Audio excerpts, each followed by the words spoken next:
Sometimes, when we're meditating and we realize the mind's wandered off, we might not know how to react. Noting gives us some very clear direction, perhaps a greater sense of clarity and confidence. In that moment, we pause and identify the nature of distraction. Oh yeah, thinking, or oh, feeling. Having noted, there's a sense of having dealt with it.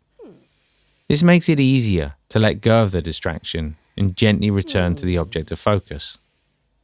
And when it happens again, which it will, we simply apply the same approach, gently noting the nature of the distraction.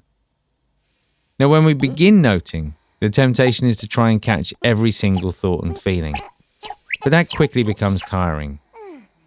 We only need note the distraction when we realize that we've been lost in thought, and even then, it's a very gentle acknowledgement. Imagine it a little less like whack-a-mole and a little more like a feather, softly being placed on a fine crystal glass. So noting is when we recognize the mind has wandered. We acknowledge it, gently note the nature of distraction, let it go, and then effortlessly return to the object of focus.